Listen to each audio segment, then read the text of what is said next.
onto this information so they can get involved as well. Yeah, we're asking everybody to send the AE911truth.org link to every architect and engineer they can find throughout the country. We've got to wake them up.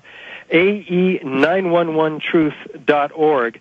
You can go to the store and purchase the new DVD. As Jason mentioned, it has the abridged version of our 2-hour talk, and it's abridged to 10 minutes, and which includes just Building 7, 30 minutes, and 60 minutes. So choose the amount of time that you or your friends have and show them that particular DVD. It's really quite a great way to be flexible with how much time somebody might have. Exactly, and you know what I like about this is you can get the DVD and then maybe convert it to another file, play it on your iPhone. The 10-minute version is just perfect. I mean, I often carry around Building 7 coming down on my phone so that I can at least explain to somebody why I'm wearing an Investigate 9/11 t-shirt or a 9/11 was a lie, Defend Freedom, Infowars.com little armband here. But I always want to give them something right off the bat that they're going to be like, oh, well, look at that.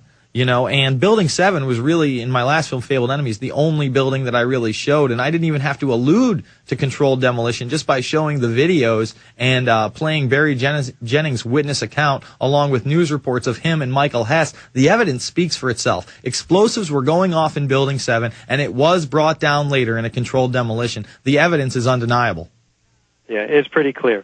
And it's just so incredible to see the look on the architect's face, who have never seen Building 7 come down because we've never seen it on the mainstream media, with extremely rare exceptions. They watch that thing come down. It's 47 stories. This is the third worst structural failure in modern history, and most all architects know nothing about it. Structural engineers as well, nothing. And there it is, coming down in 6.5 seconds at free-fall acceleration, admitted by NIST under pressure from those of us at Architects and Engineers for 9/11 Truth who forced them into the corner to admit that this indeed was free-fall acceleration, and yet they don't admit or acknowledge the implications of that, meaning if this building is converting all of its gravitational potential energy to kinetic energy at free fall speed, it can't do any other work. It can't crush 40,000 tons of structural steel on the way down to the ground, in 6.5 seconds. It doesn't work. The physics are not there. People understand this intuitively, and then they sign our petition calling for a new investigation. Well, that is excellent news that you're waking up so many people within the field. But you're so correct. I mean, it would take somebody who just is completely out of their mind or just out of touch with reality to look at that building falling and not understand that there is something going on there other than damage and fire. Even buildings that were right up against the World Trade Center. I mean, look at Building 6. It's literally scooped out from the rooftops into the basement, but that structure didn't fall into itself. Not only that, but Building 7 falls into itself, and it doesn't damage the surrounding buildings at all, Richard. It's beautiful. The sides of the building are brought inward in a classic controlled demolition where the interior columns are taken out first to avoid damage to adjacent buildings. And because of that, the penthouse drops just a second before the rest of the building, and there's a classic kink at the top of the building, all hallmarks of controlled demolition. And none of them, of course, hallmarks of destruction by fire, which is the official rationalization for the demise of this building. Mm-hmm. There were about 10 fires in this building, and the worst fires we have evidence of, photographic or video, are actually fairly small. And there's a lot of smoke on the south side, but there's no flames that are visible. And yet we're told that what happens is we have thermal expansion, this roaring fire on the 12th floor, which, by the photographic and video evidence, is gone out. There's no roaring fire the last hour and a half of the building.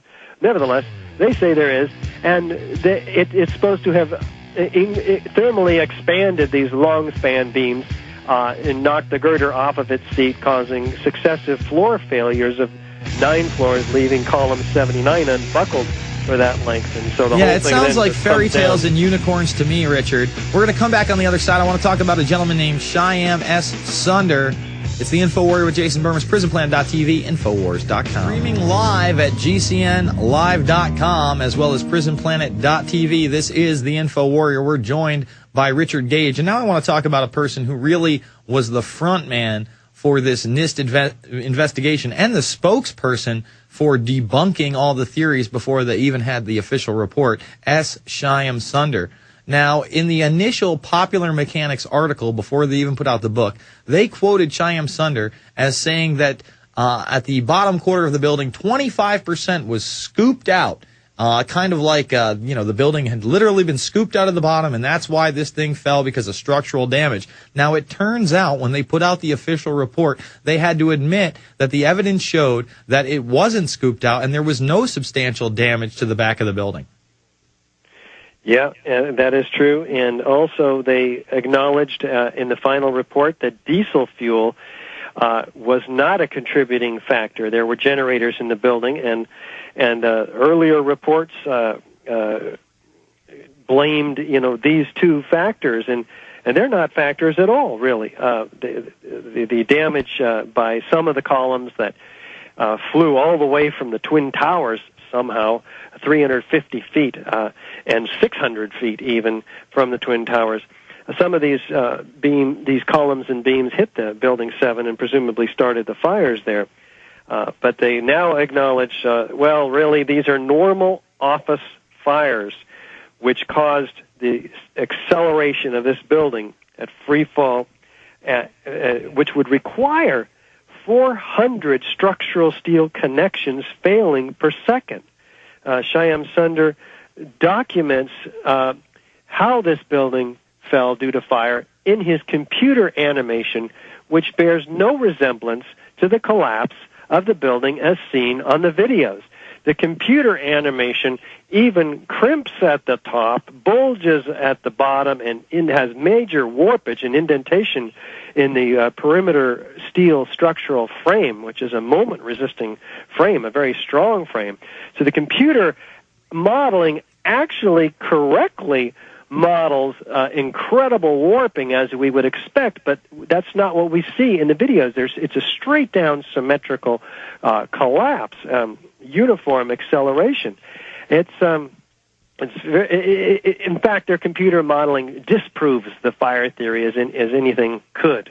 Yeah, and then not only that, but someone who contacted InfoWars last summer, I remember because I talked to him on the phone, we gave him a press pass. He got into the initial, it was the press conference right after they had released it. They literally shut off the lights on him when he was asking questions because he was asking tough ones. He said, well, how did you come to this conclusion using computer-generated models? What's the information in the program you used to get to that? Oh, we don't know. They don't actually cite any scientific evidence, any mathematical problems, any kind of program that actually does this. It looks like they just built a model and animated it to fall in the fashion they wanted it to. Yes, they tried, but they couldn't even do that. And yes, they won't even give us. We have a FOIA request in for the modeling data so that we can run the program ourselves and check it. No, this is the most secretive, investigation. It's supposed to be a public investigation done with public money. It's supposed to be open.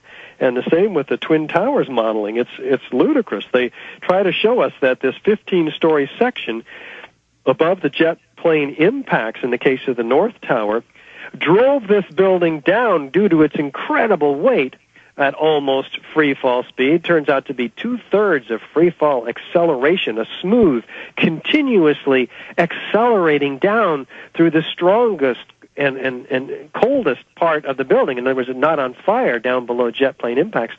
And yet it's accelerating down through 80,000 tons of structural steel designed to resist that load. But the ludicrous thing is that this 15-story section isn't even there after 4 seconds. It's destroyed itself, reducing its volume in half in just 2 seconds, according as seen in all the videos. And then in 4 seconds, it's completely gone. What's happening after that? The building is tearing itself apart at almost free fall speed, hurling 20-ton perimeter wall units 600 feet at 50 to 70 miles per hour. The ends of these beams, many of them dripping with molten metal, as seen by the first responders. Absolutely, and literally the concrete is peeling off